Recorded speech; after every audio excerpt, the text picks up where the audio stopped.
Walang planong swimming pero push. So for today's video nga ay ipapakita ko sa inyo kung saan kami biglaang nag-swimming nitong nakaraang araw lang. Dito nga ito sa may Alon Resort Garden, matatagpuan ito sa may Barangay Natatas, Tanawan, Batangas. At ito na nga guys, nandito na kami sa parking ng resort. At ito naman ang aming poging tour guide. Yan ay ang aking pamangkin na si Yuji. Tingnan nyo naman, amazed na amazed siya sa kanyang nakakita. Sobrang ganda naman talaga. Wala, sige turo. Tabi-tabi po. Kakaisang taon lang yung pamangkin ko pero tingnan nyo naman kung maglakad, sobrang bilis. Salamat sa S26.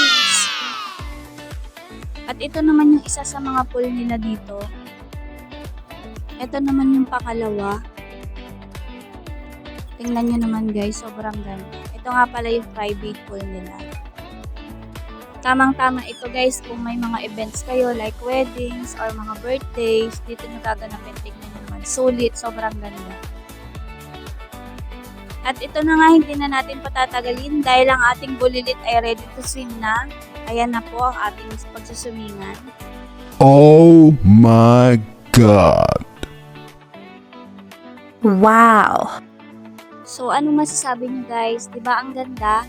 Magugustuhan ito ng ating mga kids. Kasi naman may mga zoo animals dito sa gilid. Tapos madami din siyang slide. Dito naman sa adult pool, meron siyang dolphin fountain. At isang malaking slide sa gilid. Tingnan nyo naman guys, ang aking anak enjoy na enjoy siya sa pag-slide. Napakaganda at napakalawak ng pool dito, kaya sulit dito yung ibabayad mo.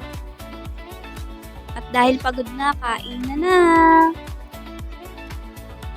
At after nga namin kumain, ito nga, nagre-ready na kami umuwi.